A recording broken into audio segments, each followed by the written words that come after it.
Well, hey everybody, it's Brian here with Four Seasons Pursuits. Back in the shop today. Gonna work on a new project.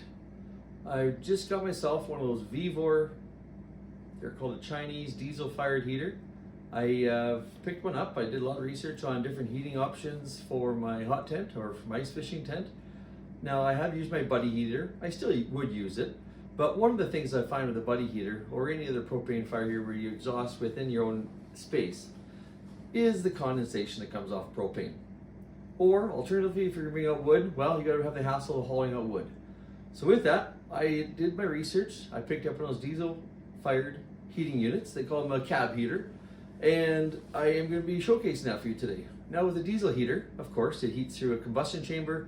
The hot air blows to the inside and has a separate exhaust to the outside.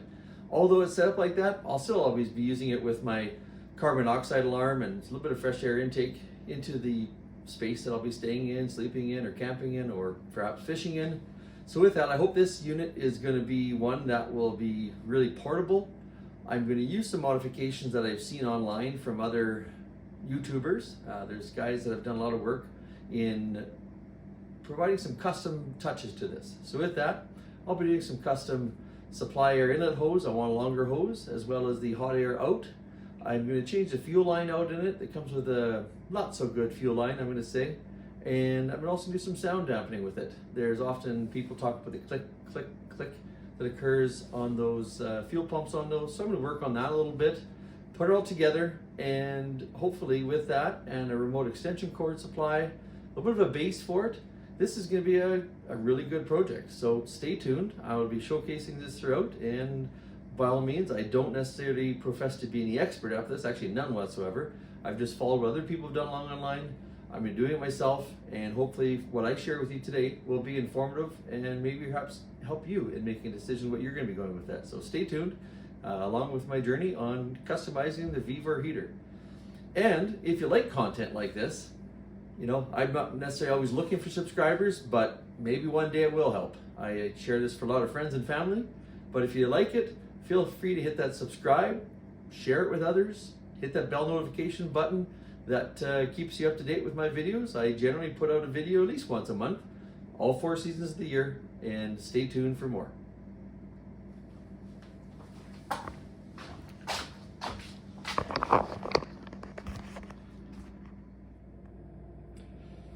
So I've ordered this Vevor diesel portable heater. It's an all-in-one heater. A little bit of unboxing, just arrived today. I've been checking out a lot of other YouTube videos on ways that guys have set these up. Some don't do anything to them. Some have made some adjustments to them. But for myself, I just want to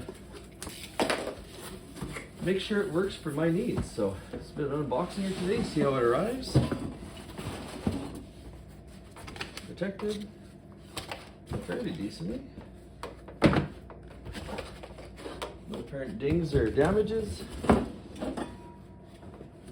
Exhaust pipe, manual, little muffler. I got crimped up a little bit. That's one of the air inlet pipes, which I'm not too worried about that.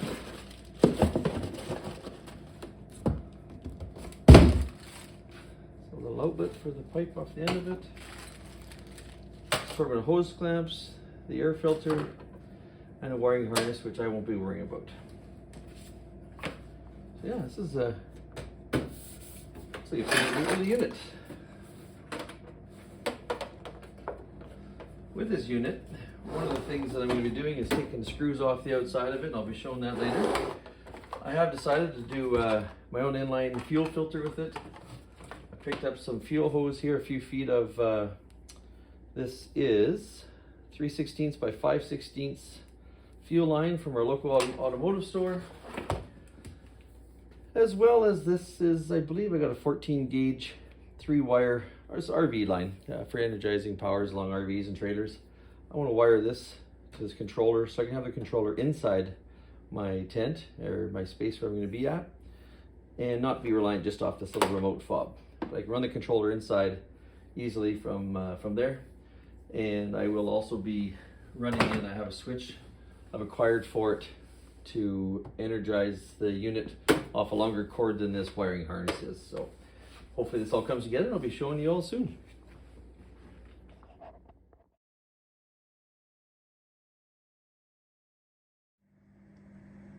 So before I start stripping this bad boy down, I'm just going to show some of the other accessories that I got here with it.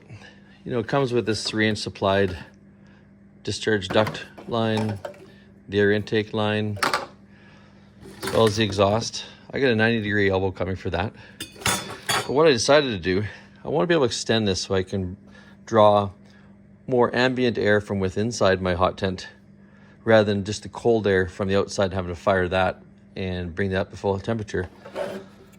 I'm still going to install this to get beyond the diesel unit. I'm going to transfer it over to this other suction line. This is actually a hunk of pool hose that goes off an old outdoor pool that I have. Always good to keep some things. Connectors are going to be duct tape. On the discharge side, instead of the discharge hose, I'm going to transition that to this 3-inch by 4-inch coupling that I picked up. That'll mate onto there. Be easily able to adapt onto the heater. And then I went with this 4-inch by 8-foot dryer vent hose. The reason I went 4-inch is because 3-inch isn't as common. There is 3-inch, but this one here, as you can see, collapses down into a nice box. And I want to be able to fit this whole unit in a bag when I head out onto the ice or if I'm using other locations. The other things which I shared yesterday, of course, well, I'll be still using this filter on the combustion air inlet line on the end of it. Got a nice 2-meter long power cable. Comes with some fuses inside there with it, so I can energize the unit and plug that onto the terminals on the back. Picked up the gas line, of course, a fuel filter, and this, I have about 2 meters of gauge wire to take this remote charger off the unit, have that come on the inside as well. So I can sit and fiddle around with temperatures or heater adjustments from the comfort of inside the tent rather than going back outside or just relying on the remote control. So those are some of the customizations I'm going to do to the heater that have been shared to me by others on YouTube. And this is the whole reason why we use it. It's a good opportunity to share knowledge and share experiences with others. So I'm going to be doing that and going to be stripping it down here soon.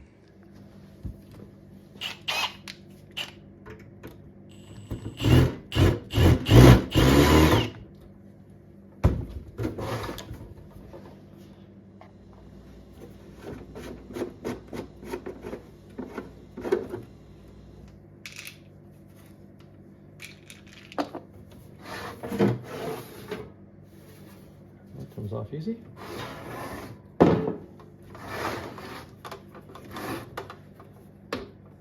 Here's a fuel pump. It's got a rubber mount on it.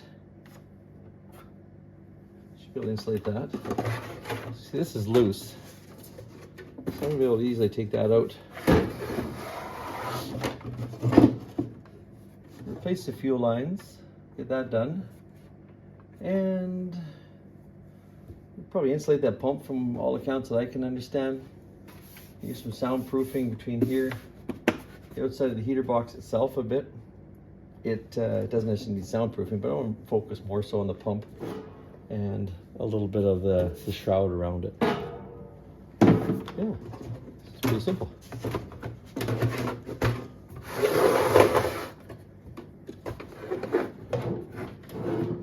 Got the intake chamber, the exhaust, fuel line again. I'll make short work of this.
So as I just did it for dry fit, you can see I had my fuel line supply from the fuel tank through the filter, back down, then back up into the pump again. The reason why I chose to take these lines up and heeding the advice from others is that these fuel lines that they come with, these clamps, you wouldn't even need to use it on this type of fuel line. It makes such a good seal. I'll put it on there anyways. But the line that they have is basically kind of a rubber section of what could be a fuel line with these hard plastic sections of fuel line that just get squished together in there. I don't think that's the best seal that one can do. I'm going to change the whole thing out. You'll see I'm going to connect it with my hose clamps all the way through to the supply side of the fuel pump, discharge the fuel pump all the way back down to the firebox. So another thing you're going to note with these units, if you can see in there, oops, sorry about that, is that they wrote the fuel line between those sections of steel on the frame, and that's not good. Like right in here, you can see it kind of comes through there. It's going to chaff on that. So every section that I'm going to be coming through on that, I'm going to be putting some added tape or a rubber ferrule around that just to protect that and ensure that there's no way that the fuel line can get cut or brazed. And instead of these, I'm going to say these clamps that they come with, I decided to use zip ties. Got a small package of just these tiny little zip ties here. They work good, and I think that they're going to seal, even though they aren't going to be needed. I'm going to put those on there as well. So what I've done is I've removed the fuel line.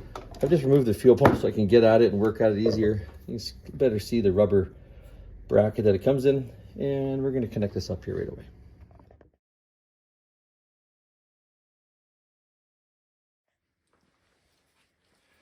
Well, I got the fuel system done.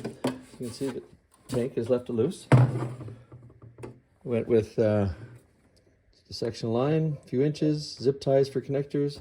My fuel filter, always double check you have the direction of arrow flow. Zip tie again, up to the bottom of the fuel pump, back out the fuel pump.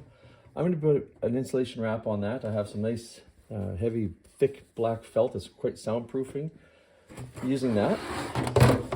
I've also just used one of the sections of the fuel spacer lines, split it longitudinally on there, underneath that sharp metal, duct tape that in place so it inhibits any potential chaffing against the fuel line. On the back side, bottom side here, similar, if you can see in there, I used some, it's hard to tell, I used some duct tape around that small one, brought the fuel line around the air inlet, and directly right up to the fuel injection port on the combustion box. So that's it for the fuel. Next, what I got to work on is they got a couple screws, one on the front, one on the back, just chintzy little screws. I'll be replacing those using a small machine screw on that. We'll be working on insulating the fuel and doing some electrical work on that. So I didn't have any shorter bolts. I'm using these, they're 1.5 inches, doesn't matter. 8/32.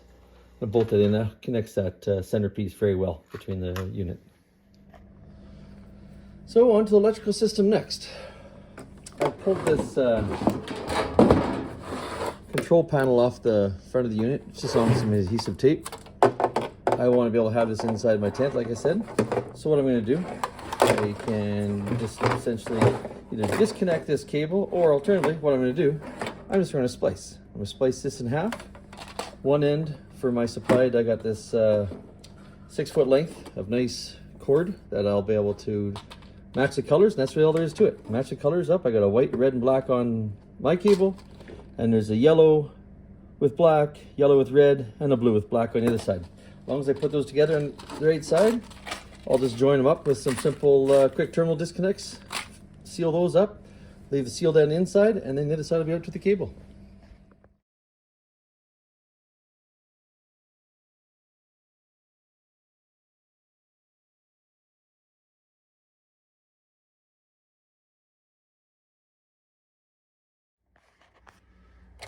So I got all the connectors done. Supply cable in. This is my supply cable out. That'll be right out to the controller. The back end, I left this harness the way it is. I didn't want to change it. So I got my spade connectors. So all I'm going to do is I'm going to find a spot. I'm going to stuff this all in here. I routed my line coming in the original hole, along the outside, back down under the fuel, I'm gonna have this all connected back over here in the back end. I can easily get at it, check it. I can disconnect the field should there be something wrong. And that, I think, will be a good way of putting this together. So as you can imagine, those terminals were open contact terminals. So I put some simple electrical tape on them. This here now allows me to finish wiring those off individually, covered. Nice tape job on that. And then I have my remote control on long cord for me. So I'm gonna set those back in place, tape those up, and we're drawing closer to the end of much of the modifications aside from the air hoses on this. So I've connected the supplier inlet hose right out through the back. And as I said, I want to be able to draw that air, including use of the air filter from within my tent. Why bring in such cold air, especially if I can be out in, you know, minus 15, minus 20 degrees Celsius weather or colder, that the firebox has to work that much harder to burn more fuel, burn more electricity from a battery pack to run this thing. So like I said, I'm just going to snip a section of this off. I'll connect some of this pool hose to it. It's fairly rigid. Adapt it here, and then I'll use this piece because it adapts better onto the end of the air filter at the very end. And well, that's done. As you can see, when I first was putting that black tape on, the diameter, the outside diameter of the supplied air hose the unit comes with is a bit smaller than this. Has a little bit of gap, so use some electrical tape on both ends. Still with some duct tape. Did that, and I can still go to my factory fitting for the supply air. Boom, in the tent, that's gonna go. And it'll draw back even more direct warm air into the unit. So now I'm going to be working on the heat supply hose that comes with the unit. So this one here, it's not that long. It maybe stretches out to a couple feet from there, and then you'd be able to run your factory supply duct that comes with that into your heating area. For me, I want to be able to have this unit again set offside, just a little bit further away from my tent, and I want to be able to run that hose up through, which I have made a ported fitting that I can put through a window. I had it for previous supply from Wood Heat, and I want to really use it differently. So with that, I went to the hardware store, picked up some 4-inch ducting as I showed earlier. I'm going to use that ducting. I'm going to use it with an adapter from a 4-inch to a 3-inch that I acquired there as well. Give a bit more rigidity, not like I had on the air intake supply. Cut this one in half. One end will of course go on to the discharge side on the firebox. It'll transition through to the 4-inch, and then I'll be able to use the last section again at the other end where it discharges into the tent for this nice little diffuser. And I got that built, so I have my primary discharge hose that come with the unit. Simply throw a clamp on there, put it on the fire box supply, clamp that on. Routed it through this extendable. This is again, this is an 8-foot hose. I use the whole 8 feet whether I need it or not. You know what, I can always have a unit further away. I probably should have shortened it up a bit, but it can collapse down into a bag. Then I went back to the factory end with this. Actually looks a little peculiar, but that's cool. I can do what I want. I can have it go either way and have that supply right into my tent. So that's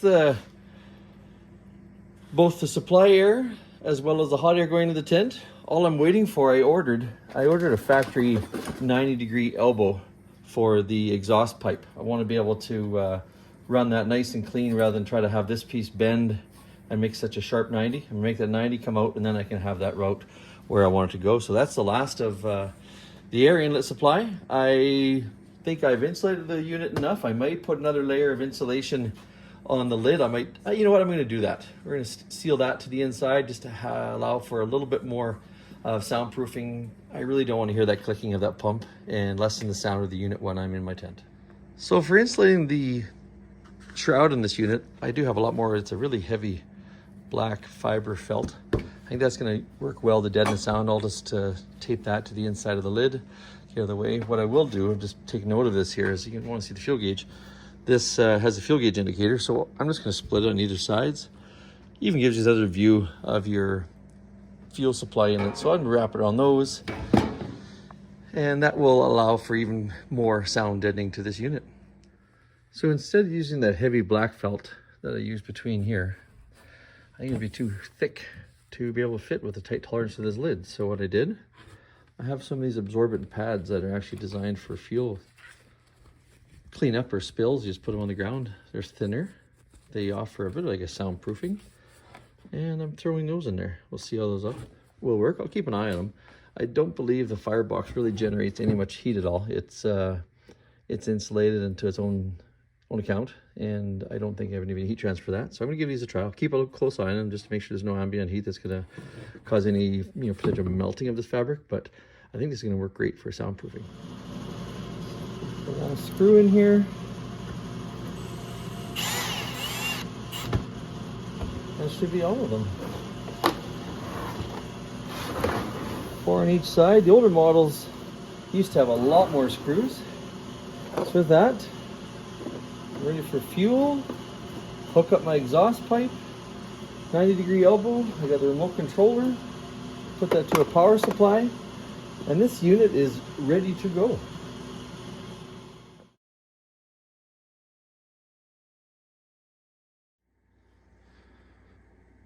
So that's ready for all the air supply, as I said. I had mentioned that this was an 8-footer and I probably didn't need that long, but you know what? I am going to like it being longer because this way here, the other hose is close to about 4. If this is 8, stoves away a little bit, and this one just has to get inside the tent. This gives me ability to go up around, through my other window, back down, and get the heat down to the bottom of the tent so that it can blow across the floor and then allow it to exchange more through the tent space rather than coming in up high and staying up high. As you know, are aware, hot air rises, and this is going to be able to allow greater mixing at a lower level. Well, I'm at probably one of the last steps I have to do for this diesel unit before we're ready to roll. Of course, it comes with a muffler and supplied pipe. I ordered in this 90. I want to be able to take this 90 rather than trying to make the sweep with the bottom end of this. Use the 90. I can decide which way I want to angle it and go up and out or further away from the unit and get that hooked up. And next, all I have left is to prime it and do the first burn-in. Well, everybody, I've tried a few different things with this controller, and like the instructions say, they are not easy. So I've went online, followed some other people's direction, and I am now got the pump pulsing. We'll see what happens. I'm trying to get this thing primed. Well, I just slowly fill it up with the fuel filter. Put that inline fuel filter in there. It takes a little while, so I'm going to get that in. Run it so I get the air bubbles out throughout the top, out the other side, and continue on with this process. Well, friends, this is the first fire up. I tried numerous times. I was actually out last night and I gave up on it. Did some more research. Well, with the white smoke coming out, I probably flooded it. But one of the things I found out after getting error code 02 on this controller, doing the research, either too high or too low voltage. So suffice it to say, I threw the piece of crap cables away that this unit came with, and I just have it all hooked up to my deep cycle battery now with a lot heavier gauge power cable. It's a real heavy gauge, and it's firing up, which is promising. This is good news. Well, gang, good news. I got this thing running on my deep cycle battery. After switching the cables out with the cables they come with, which are crap, I was getting the error code 02 on the controller. So I just put these switched alligator clips on to a heavier gauge. Doing the first burn off, I had flooded. I actually had diesel that was coming out of the exhaust pipe, which is understandable. The amount of times I tried priming it last night, I gave up on it. So I'm gonna let it do its burn off here and see where things are going. But it's been running now for about 45 seconds to about a minute. A little bit of smoke coming off, but definitely nice hot air coming out of there already. This is cool. I'll do it burn off, and hopefully this works out well. The pump is really quiet now. I got it sound dampening that heavy material. Be happy with this being running outside my ice fishing tent. Adjust the temperature up to pushing this far left hand button. 6.